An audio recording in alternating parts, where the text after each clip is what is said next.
What's up, guys? Welcome back to the channel. So today I am playing an obby, and as you can see, I am 91 levels into this obby, as there are 221 levels, as you can see.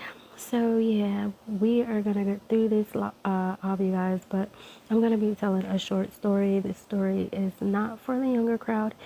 This story is about an 8-year-old serial killer. So this is a warning. PSA, y'all, this is for people who like to listen to serial killer stories. So, exit if you're young, because this can be a little bothersome, but let's get into the story. So, the story is about an 8-year-old serial killer who was left at home alone. The mother needed to go grocery shopping and run some errands through this little town of India. So, this little boy, his name is Amar. Amarjeet, this is a Saudi family. He was left home to take care of a 6-month-old, their nephew. And the nephew's mother had went away, and she didn't have anybody else to watch the baby. And I'm guessing, what's closer to home than family. So she left her 6-month-old with the family. And yeah, they were left to watch them. And as you know, there's a mother, a child, and a husband. So, 2 adults in the house and 1 child. So why not? This seems like it'll be trustworthy. So what happens is the father isn't home, and the mother needed to go run some errands in the town. I don't understand why she left this 8-year-old with a 6-month-old when this was supposed to be her responsibility. I'm not sure why she did that, but that's what happened. So the 8-year-old is left at home with this 6-month-old baby, and I don't know what happened, what went through his mind, but he just decided that, I'm gonna take this little boy's life. So he tried suffocating this child, and it did not work.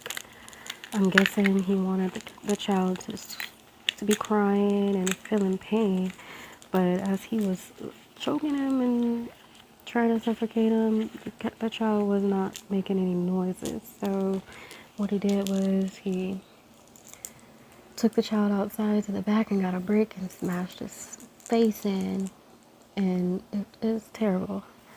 This little boy's face was smashed in. You couldn't even recognize them. So he buries him in the backyard, puts dirt over him, makes sure that, nobody could see that he was dead. I don't know what he was thinking. I mean, the mom had to come home. So what happened was the mother arrived home. She came in the house, put the groceries down, and she asked about the nephew. Where is the nephew at? And little boy just sat there with no response.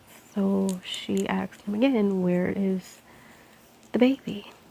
And he still sat there and did not respond. So she goes upstairs and she's checking and she's trying to see where the baby is.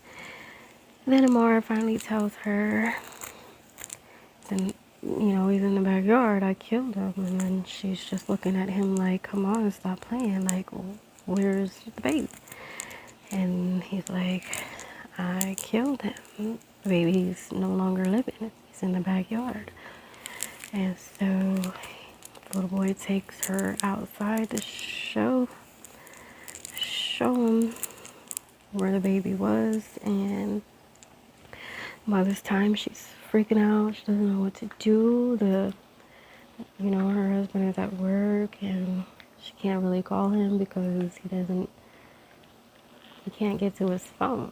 So she's just like freaking out until he comes home. And from the best of her knowledge, she's thinking that if they don't tell anybody, what really happened, and everything will be fine. I guess she's trying to save his life. She doesn't want to see him in jail or anything like that. So they just kept it a secret. But when the dad came home, he was in so much disbelief, but he came to an agreement with the wife that they weren't gonna tell anybody. So,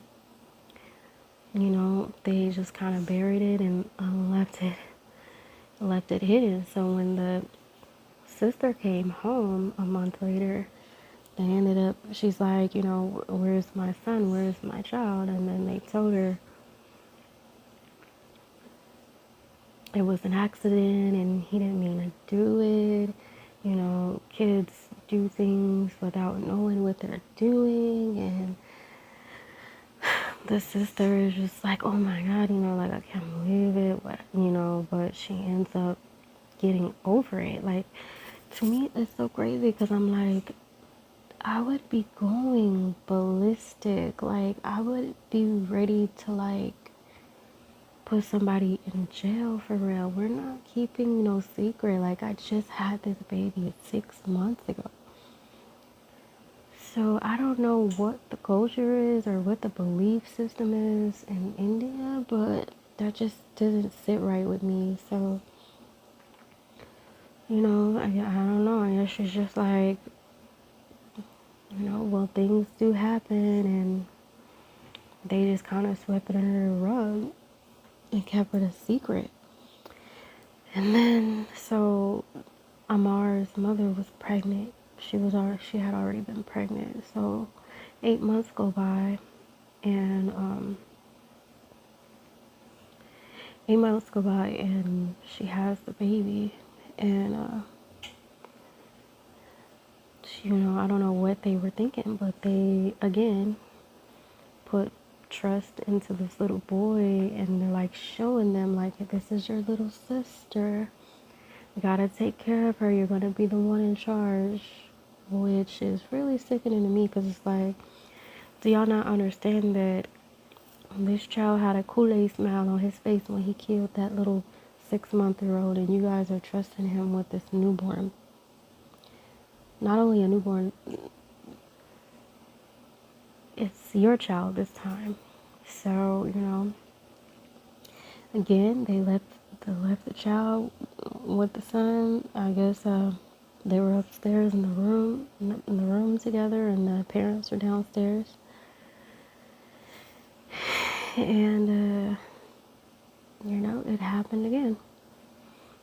But this time it took longer for him to, because they was playing and getting along together, and he didn't seem like he was gonna do anything. But eventually they was upstairs in that room, and he went to choke the baby and suffocate the baby, and then went back and started playing again like nothing ever happened. And so when the mother walked in, to kiss the baby, to pick up the baby was cold. The baby was not responsive. She literally went in there to hold her child and kiss her child, but when she touched her, she noticed that the child was cold. And she's like thinking like, what happened? And then I guess, with her trying to figure out and think about it, her looking around the room,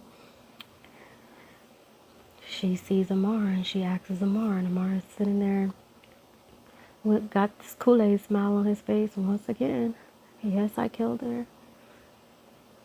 He says, because I wanted to. And then the dad comes upstairs because the mother is like yelling at him. So the dad comes upstairs and he's like, what did you do? And how could you do this? And he whooped. He beat him. He beat him. And the little boy did cry, but he still wasn't sorry. He still was saying that that child deserved to die. So there was just no remorse. But again, but this time the neighbors heard them all yelling and arguing, so they just came over. I don't know who's gonna be walking in my house, but they just came over and walked in the house and came upstairs, and they seen what happened. But the parents once again told them not to say nothing. So the neighbors were like, well, I guess we don't have nothing to do with this, and they walked out. And once again, the little boy was saved. But this is just very twisted to me because it's like, how can you trust this child? How can you trust this child to be around any more kids? So later on, he gets into this, later on, gets into this daycare, and another incident happens. And this part gets a little tricky.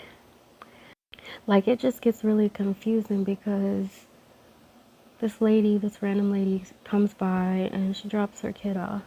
And then when she comes back to pick the kid up, she says that no one knew where her child was. The kid just kind of disappeared.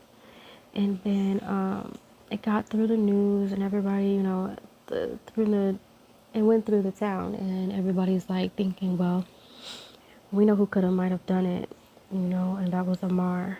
And so it ended up being that he did kill this child as well. So this is what makes it a serial kill, because he killed 3 people. So he goes to jail. He goes to the interrogation room, and they ask him what happened, and he tells them. And I guess, you know, his mom told him to always tell the truth and not to lie. So he told the truth to everybody.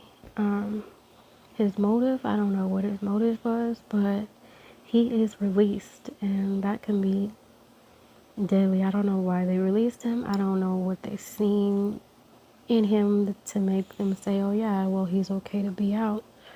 But it was just a little contradiction too with the other parent that dropped her kid off at the daycare, because at first she said that she just dropped the baby off with some relatives.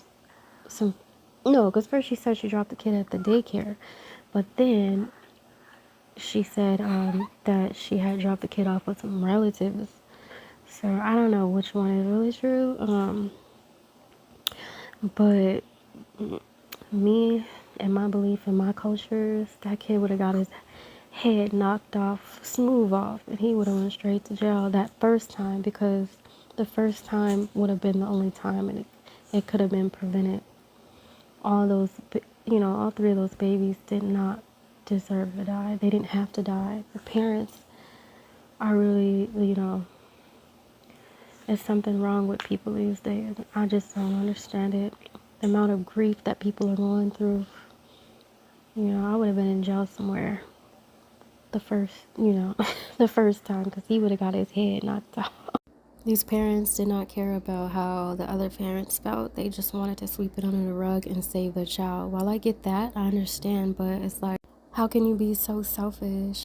Your kid gets to live and mine don't get to live, and you expect me to be quiet? Yeah, okay. Y'all didn't care a lick about the other kids, and I'm not gonna say they got what they deserve, but it's just a lesson that they had to learn, and they still didn't get it. So yeah, I'll see you in the next video. Make sure you like, comment, subscribe, hit that notification bell so you don't miss a video. Till next time, guys. Bye.